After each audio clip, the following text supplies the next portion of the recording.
you, Cynthia, for those kind introductions. I don't have a clipboard anymore, so I hope I can get through the speech. I first want to thank you all for coming today and for AC&J for inviting me.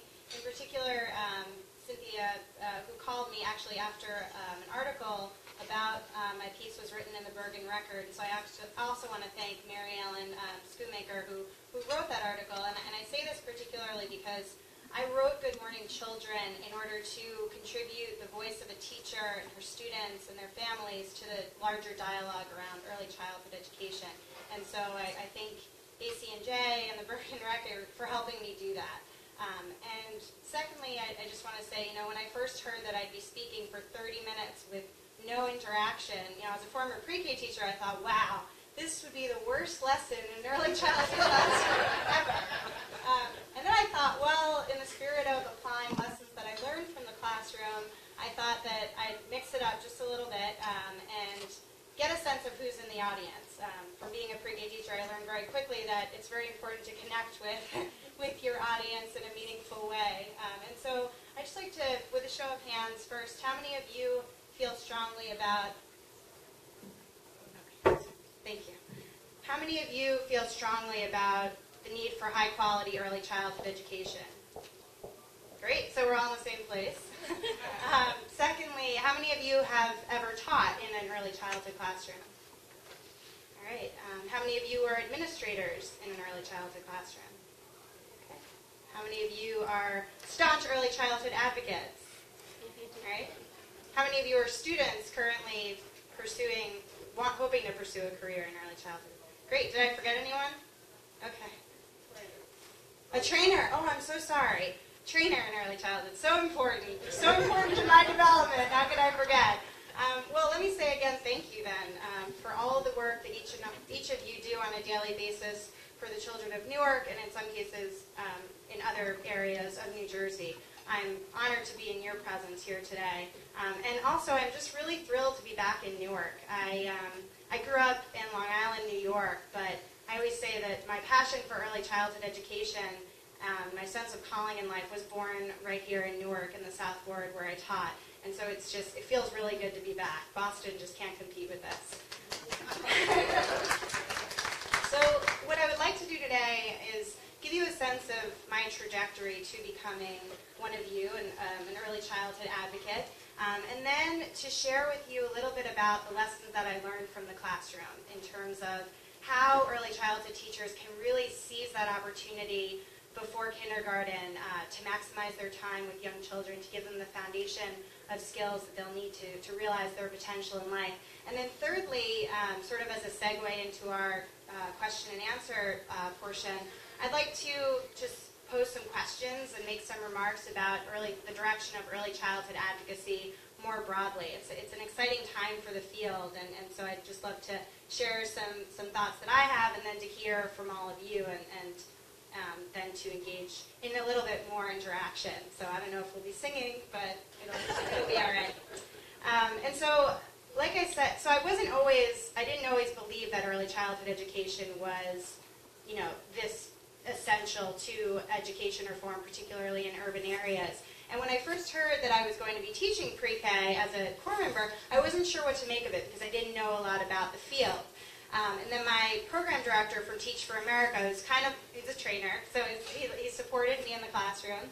He had taught kindergarten, and he told me how he could tell which of his students had gone to pre-K and which of the students hadn't. And he could see such a difference in the social skills that they brought to his classroom and also the foundation in cognitive and literacy areas. So the more he talked, the more I actually got intimidated by the field. Contrary to other folks who might say, oh, it's babysitting, I was on the opposite end. I was thinking, I'm sorry. I'm very loud. I'm not used to the microphone. Okay. Sorry.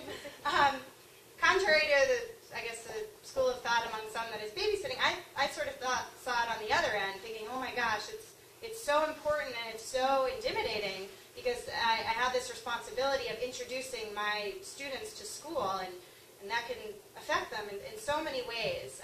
And then I thought, well, well, what are my kids thinking now? You know, they're about to leave their families for many of them the first time, and they're probably really scared, and so I'm the adult. I need to get over my own fears and be there for them. So I started to see early childhood much more in an empowering way. Being sort of, I always say, so teachers are all sort of on the front lines, but I would say that early childhood teachers are sort of on the first line of defense against educational inequities. So viewing that in an empowering way, I got really excited to teach. I started working with my teaching assistant, organizing my room to make sure it was conducive to the learning that would go on in an early childhood classroom. So I was energized, but I didn't quite get it yet. I mean, I was excited to greet my kids and to do all these wonderful things, but I didn't quite get how important it was until I met my kids, until I worked with them, until I saw their growth. Whether it was in the blocks area or in a small group writing, or even just when I greeted them in the morning and I could tell from their responses that they were growing in their oral language skills. In all of these ways, just solidified for me how important this field is. And unfortunately, I couldn't bring any of my kids here today to show you, because they're really the reason why I became so convinced that this is an important field. So I thought what I'd do is just share with you a couple of stories. One is from, well, I'll just let them speak for themselves. The first one is about, has to do with the influence of pre-K and sort of shaping attitudes about school and your ability to be successful in school. And then the second one is just, I probably took it from one of my ELAS anecdotal notes, but it was just sort of on the ground, seeing what my students, one student in particular, Awana, was doing in the Writing Center.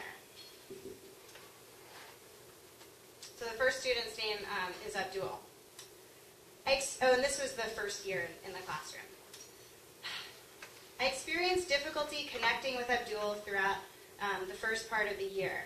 He demonstrated strength in basic literacy skills from the beginning, but was hesitant to take on new challenges and frequently conflicted with both his peers and adults, particularly when he did not get what he wanted.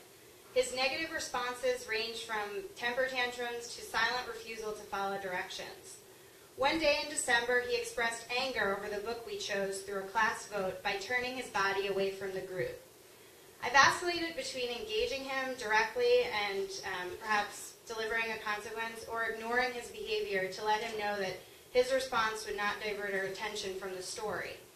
I began to read in an engaging tone and noticed Abdul slowly turning around. The characters, setting, and plot ultimately piqued Abdul's interest to the point where he re-entered our community.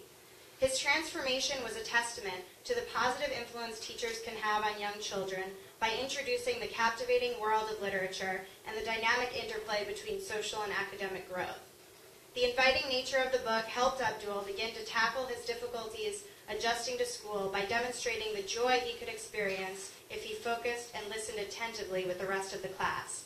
He also learned that even seemingly undesirable outcomes, like not getting the book he wanted, can have positive outcomes if you just give them a chance.